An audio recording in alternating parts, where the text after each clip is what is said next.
Thanks for listening to Gossip with Celebrity, brought to you by Celebrity.com. This week we talk about the royals and about Britney Spears. We end with our weekly feature, The Comments of the Week. The stories, photos, and tweets we talk about can be found at Celebrity.com/podcast under episode 156. All right, got the other thing going, okay. Hi, I'm Katie, the founder and editor of Celebrity.com, and I write at Celebrity. And I'm Chandra, I'm the head writer for Celebrity, and I write as Kaiser. So we're going to be off for 2 weeks. This is our third episode, so we're on a roll. And we'll have another episode out on September 9th, hopefully. Yeah. So I've been watching Cold Case on Netflix. It's this documentary series about cases that are solved like years after they're committed. Sometimes it's over a decade, and it's kind of fascinating. I like it when just one person gets murdered. When it's a bunch of people, it's kind of creepy and awful, but it's a pretty cool show if you like true crime stuff. Which I don't, but every now and then I'm like in the mood for, what was that series where it was always about wives killing their husbands or boyfriends? Who the Fuck Did I Marry? Or no, that was something else. But it was like a real series. It used to be on Lifetime, I think, or maybe TLC. It was crazy. Like Passion Crimes or something like that. Yeah. But that always amused me because I always saw the woman's perspective. I was like, yeah, I would have done the same. It doesn't seem so scary when it's like, no, she just had enough. She was really tired of that asshole. Right. Some of those shows, I watch them and I'm like, wow, that's really awful. But this one, I think because the crimes are so old, it's okay. But I have watched some of those shows from Discovery, like the Who the Fuck Did I Marry and stuff. And I'm like, no, I can't keep watching this. There was one where a guy was like dating Jodi Arias before she murdered her other boyfriend in cold blood. And like she came to him after. And I was like, oh no, this is awful. But well, you know what freaks me out is the Unsolved Mysteries and that kind of stuff. I've been watching the old school one. Sorry, go ahead. No, the old school Unsolved Mysteries. I mean, I watched that as a kid, and like some of those stories still haunt me. It's on Freevee, I think, so you have to watch it with commercials, but I watch it sometimes.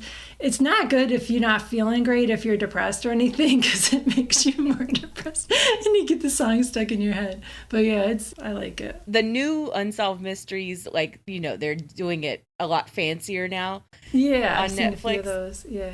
And like the one about all the UFOs in Michigan, like that still bugs me. Like how many people saw the UFOs and like no one ever gave them any answers. So I watched this crazy UFO documentary from Brazil, like an American guy made it. But these people in Brazil, I don't know if I told you about this. It was 1996. They say a UFO crashed and they recovered a body. And the young girls who were on the news are now like around our age. And they were like, oh yeah, we saw it. It was really scared. And this other guy who like captured one died of, like, I know this sounds crazy, right? If you saw the documentary, you'd believe me. No, I believe you. I mean, I believe in all that shit. Yeah. No, I mean our listeners. I do too now. I so do. Let me Google the name of it so I can tell everybody. That was crazy. I think it was on Tubi. See, I can watch like Ancient Aliens and like the UFO stuff without being too bothered. Although there was that one special about, it's like known as kind of the UFO Ranch. It's where there's a lot of UFO sighting and a lot of like supernatural shit happens on this ranch. Oh, yeah. And like that story freaks me out. Secrets of blah, blah, blah ranch. Yeah. So yeah, that's why I usually just watch tennis. Skinwalker Ranch. I agree. Yeah, Skinwalker Ranch. Oh. Ooh. Creepy name. The documentary, I tried to watch it, but it was really slow. Like, I was interested in that, but it was too slow. The documentary, it's called Moment of Contact. And the guy who made it is kind of a tool. Like, he's not a great documentarian, but the people's stories are absolutely believable. And there's no way they're actors. Like, I completely believe them. It was, yeah. Yeah, there's too much evidence.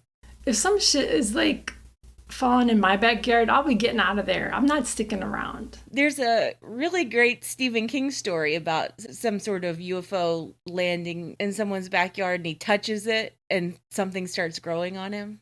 Oh, yeah, I read that when I was really young. Like, I was in my teens, I read that. Anyway, so what are you doing? Are you watching anything good? You got tennis going on, or? Yeah, I've got tennis going on. They're in Cincinnati this week. And my guy just lost. He just lost like 10 minutes ago, Daniil Medvedev. I don't know what's going on with him. He's not playing very well right now. He made to the semifinals of Wimbledon. But the big headline is that Djokovic is back after he lost the Wimbledon final. And this is his first time in America since 2021, and like he couldn't come last year because he wasn't vaccinated, and he's still not vaccinated. Now they don't care. They're like, whatever. Yeah, now they let unvaccinated people in, but last year they were still blocking them. And he has a beard now, but he looks good. Yeah, good. Unvaccinated douche, but he does look good with a beard. All right, let's talk about the royals. So last weekend we got a new photo of Meghan out in like this beautiful camel coat, looking really chic. She was wearing a scarf too. It makes me want to get my scarves out and start wearing those again. And she had a sticker on the inside of her wrist, and people identified it as from the company NuCalm.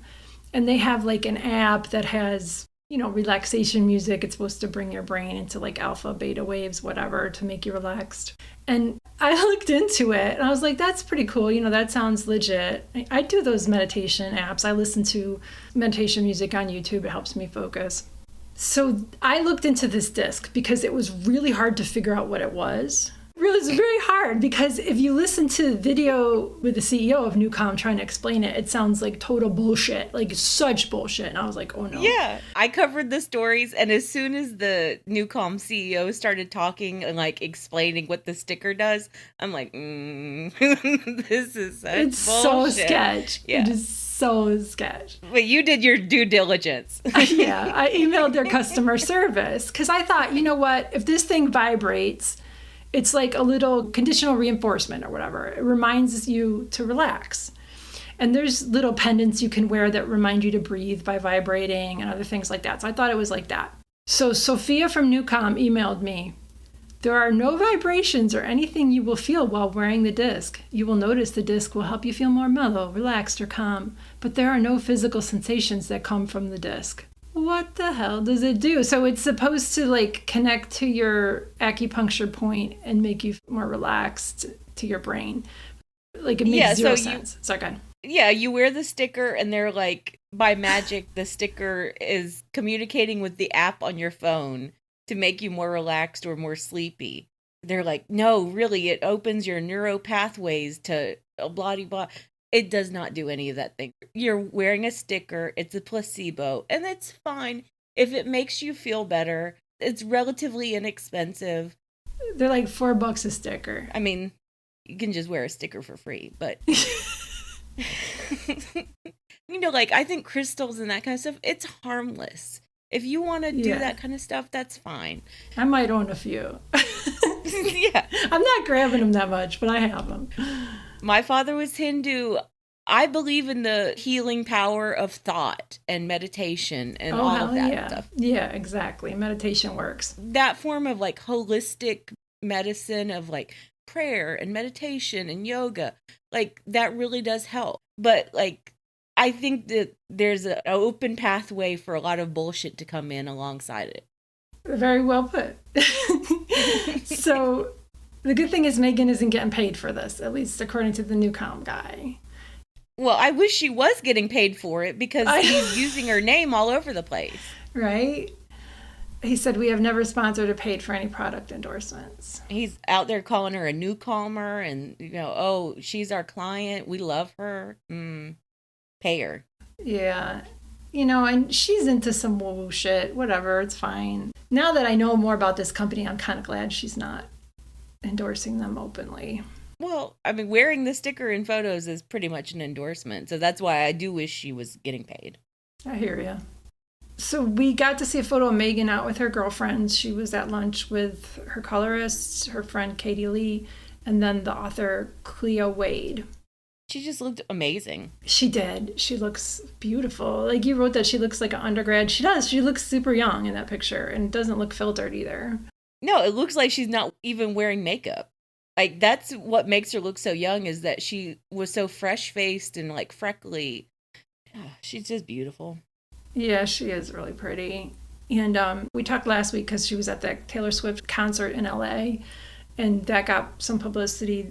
Now, we heard that Kate went to a concert too. See, a lot of people are like focusing on that Kate had to go to a concert right after Meghan did. I think the purpose of the whole story was a lot different. I think it was to associate Kate with Rose Hanbury and to like bring up Rose Hanbury's name. And the shade was in the other direction. It wasn't about Meghan exactly. Okay. But because it's like the boy crying wolf. Because Kate copies Meghan all the time, it's hard to not assume she's doing that, you know? That's true. She doesn't deserve the benefit of the doubt. I'm just saying that my read of it was that the reason that they were talking about it, the British media was talking about Kate going to the festival, it was about Rose and William. It wasn't about Meghan. Rose is William's rumored mistress, Kate's rural rival. And you can get the top 5 stories about William's alleged mistress if you sign up for our mailing list. I'll put the sign up for that in the post for this podcast. So Kate hung out with her and Rose's friends at this music festival on the Houghton estate, the 1,000-acre estate where Rose and her husband, David Rocksavage, live. Mm-hmm. I mean, Houghton Hall is supposed to be one of the grandest properties in all of Norfolk. And, you know, they do these huge art exhibitions on the property, and they do like car shows. And I guess now they do this music festival. They must be making side money off that. Oh, for sure. And like, I don't even know how much money they rake in from hosting all of these art events. But like, that's what Houghton Hall is mostly known for. And I'm sure I'm mispronouncing that. It's all about art. But anyway, the festival, I don't know. The whole story was just so weird. So Kate is going over there solo to have dinner with Rose, who is William's alleged mistress. William wasn't there. Rose convinces Kate to go to the festival. And Kate is like, oh, I don't know. I'm nervous about it. And so like Rose assigns some friends to go with Kate. Like, how pitiful is Kate? Yeah. Rose is taking pity on her and sending her friends with them. And then we heard the details of what they drank and how much they tipped and everything. And it just seems like they were squeezing more out of the story for some reason. And it was about Rose. It wasn't about Meghan. It wasn't like, oh, of course Kate is fun and she goes to musical festivals too, like Meghan. They're trying to say something about Kate and Rose's friendship and William not being there. Maybe the point of it is that William is not being pegged by Rose anymore. He's being pegged by someone else. Who knows what's going on with the two of them? He doesn't spend that much time at that location either, does he? We don't even know. Where the fuck is he? So the Women's World Cup is going to be this weekend in Australia, and England made it to that, which is a huge deal. This is, soccer. William is the president of the English Football Association, and he's made it known that he's not going to go to the World Cup final. Yeah, so we don't know where William is, basically. We have no idea where he is. He's been in the wind, as has Kate, since like early July, since the Wimbledon men's final, basically. So I think we can gather that Kate and the kids are in Norfolk because Kate is hanging out with Rose Hanbury. Where the hell is William? No one knows. But he won't cut off his vacation for a few days just to, do his job as Football Association president and travel to Australia. As someone on the site commented, it was so insightful. He has a huge staff. They should have had a contingency plan for if the Lionesses made it to the semifinals or the final.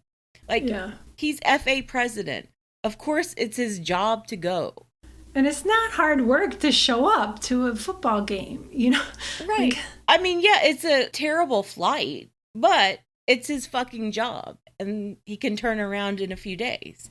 Yeah. The thing about it is that the Lionesses are really good. Like, they've been really good for about 5 or 6 years now. They've got a really great team now. They won the Euros last year. Like, it's a huge deal for English soccer that the Lionesses made it to the World Cup final. And the FA president can't fucking be bothered. It's even funnier is that, so the Spanish team also made it to the final, and Queen Letizia, the Queen of Spain, is going. She's made an announcement that she's traveling to Australia just to support the team. That's awesome. Good for her. She's gonna look like $1 million like she always does. Meanwhile, William's staff is like furtively briefing the Telegraph.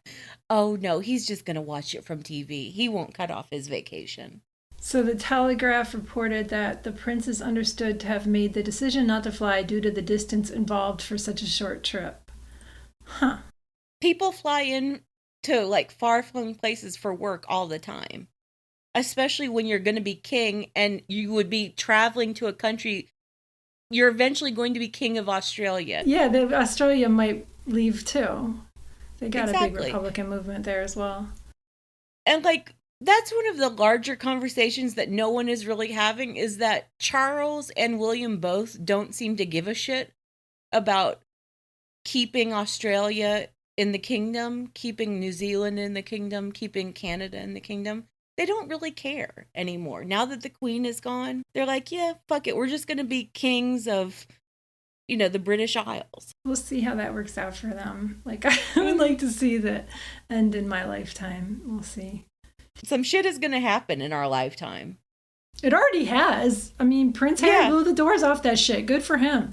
But he had to go through hell for it. I'm not saying I wanted that to happen for him, but he has really shown that he's not afraid to reveal the toxicity of his family. And just the sheer fact that he left has revealed a lot. Yeah. And the way they're treating him now has revealed a lot. It's not even Harry pointing out, saying, like, this is how they're treating me. Like, we can all see it with our own eyes. Yeah. It's even worse now. The doors got blown off even further when Queen Elizabeth died. Exactly.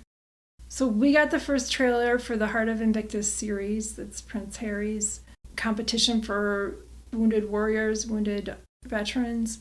And it's going to be a 5-part docuseries with 1-hour episodes, and that's coming out August 30th. The trailer was better than I ever expected, and it made me get all teared up without being schmaltzy at all. You know, it didn't feel like syrupy. It was very good. It was really good, and the series is going to be amazing. And so this starts before the Dusseldorf Invictus Games, but I think that the 5-part series is going to include some stuff from like the upcoming games.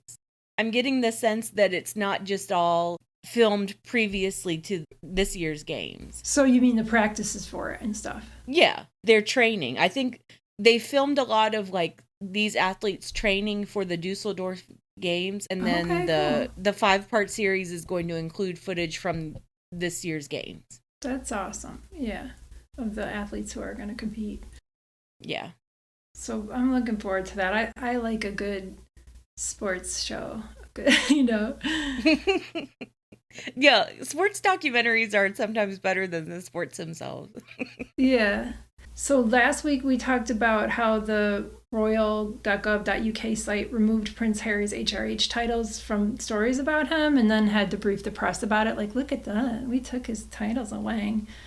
And then this week you covered an article in the Daily Mail saying that, of course, you know, their titles haven't been removed because the letters patent still remains in force.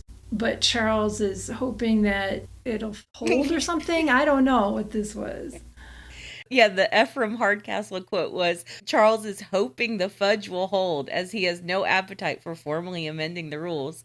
It's just like I said last week. Just because you change it on the royal.uk site does not make it so. That's not real life. It was the same with Lilibet's adding her name to the line of succession. Just because you don't add it to the list online doesn't mean that she's being excluded from the line of succession. You're just doing petty bullshit online.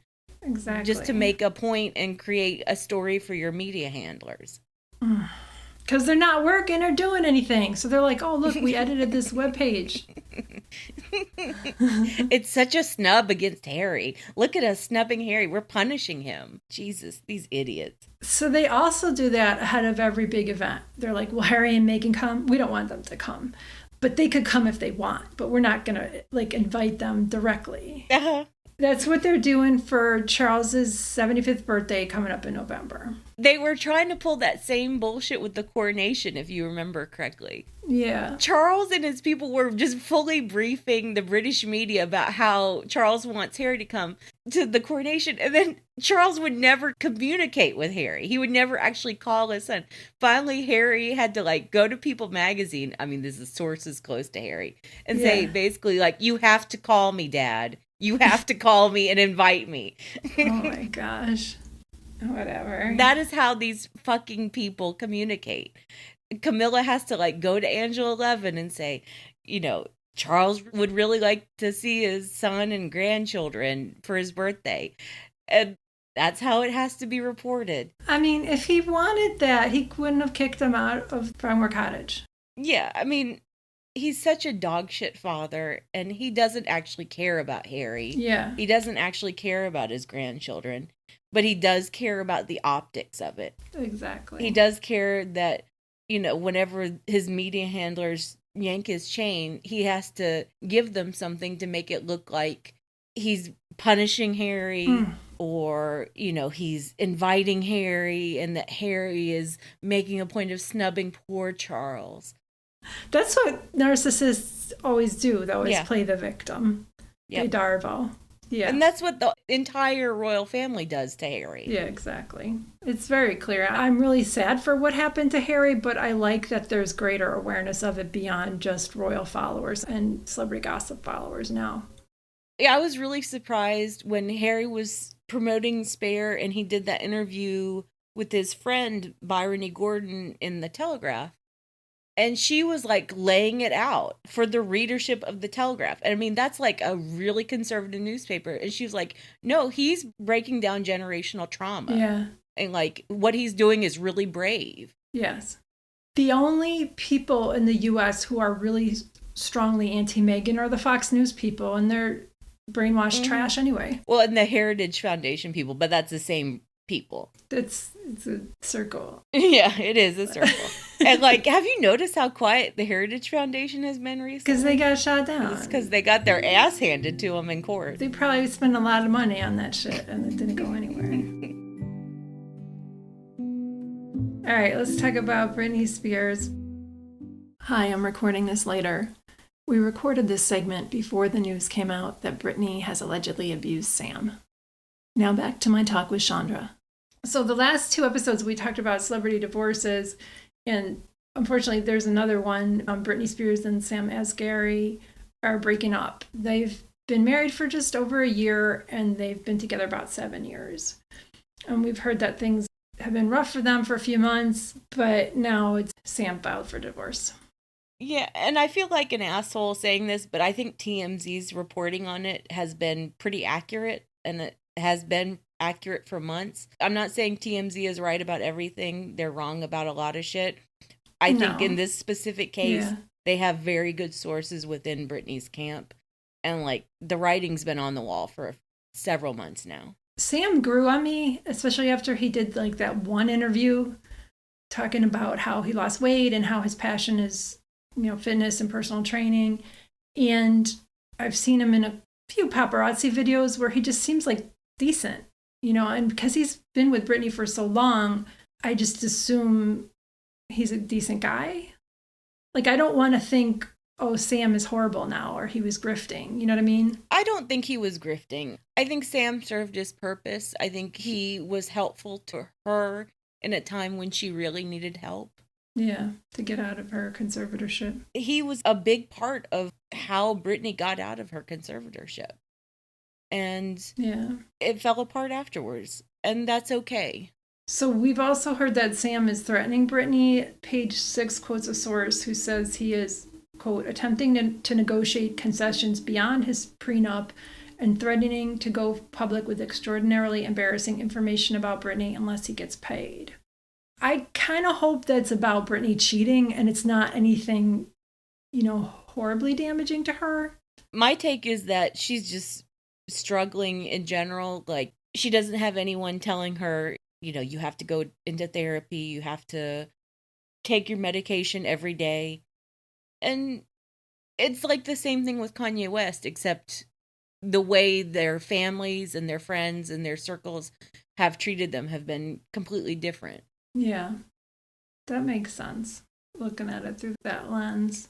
Yeah, I think Britney will figure it out, and it's going to be messy. I think it was always going to be messy because she was traumatized, and what happened to her through the conservatorship was horrible.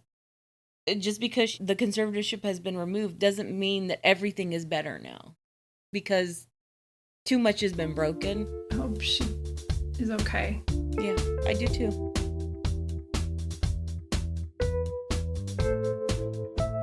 All right, let's move on to the comments of the week. My comment of the week is from, every now and then I'll cover these stories about some royal expert saying, like, Kate is unbelievable. She's perfect. She never puts a foot wrong. She's never even made a mistake once in her life. And this one royal expert said that Kate is quite literally the power behind the throne. She's not. But I knew the comments would be really funny, and they were. And this Pinkosaurus comment from commenter Pinkosaurus is amazing. She said, the failure of the Middletons and Kate to get a better, larger, and more prestigious separation home shows you how little power or influence she has and knows how to effectively use. Having a showy home that cements her status and puts others in their place below her is core to her being. So the 4-bedroom cottage that everyone else rejected is a massive burn. That's 100% accurate. Oh. The fact that Kate is stuck in little Adelaide Cottage. That's a good point. And she hates it there, and she doesn't have enough space for her and the 3 kids, and she doesn't have space for live-in staff. I mean, that shows you how little power she actually has. They put her in her place. Mm-hmm. And that's what they did with her family when her family's business went bankrupt. They were like, look how much money Party Pieces owes to everybody. That's another way that Kate lost a lot of power within the institution, is that the Windsors always kind of like helped her along, like helped the Middletons along with the big lie of, the Middletons are super successful. They're millionaires. They're not. They're just a family of frauds.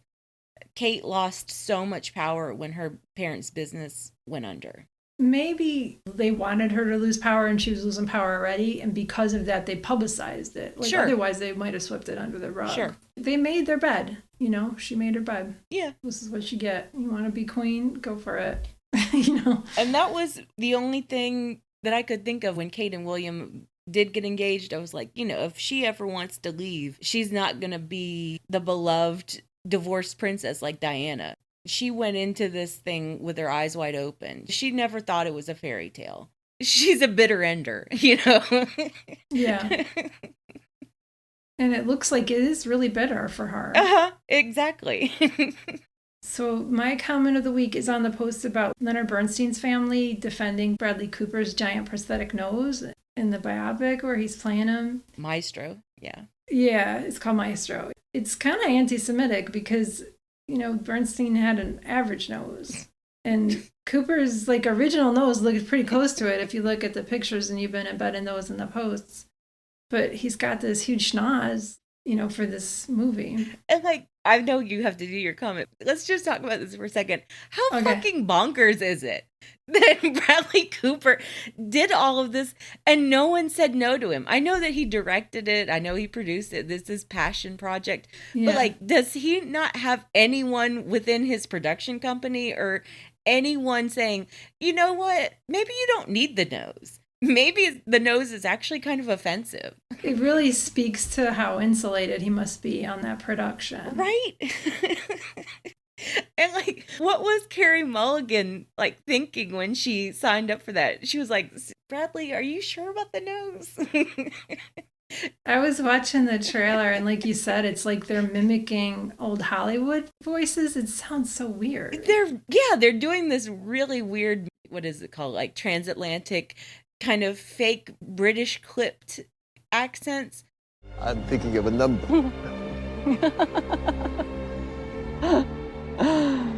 Oh, I don't know. 9. No. 5. No, you have to think. And Leonard Bernstein was apparently from Boston, and his wife was born in Latin America. So she would have had an accent, but it wouldn't have been that. It looked pretty bad from the trailer. So the commenter Kay wrote, first that terrifying prosthetic baby, and now the snout. What's with that guy? I never watched that sniper movie he was in, but I saw plenty of clips. I saw so many clips of that baby. It looks so fake. It looked like Renesmee from the Twilight. That's it. I'm so fucked up. Alright, well, thanks for listening, bitches. Thanks, bitches. Thank you for listening to the Celebrity Podcast. Please rate, review, and subscribe wherever you listen. If you like us, please turn off your ad blocker when you visit our site. You can text us or leave a voicemail at 434-218-3219. Our music is from AA Alto, Maiden, and via Premium Beat and Sound of Picture. Thanks again. We didn't even talk about Trump in Georgia. He's going to get his ass handed to him by the state of Georgia. I hope so. It's going to be amazing. I hope we get pictures with his hands all black from getting fingerprints. No, I can't wait for the mugshot. Oh, that's going to be amazing.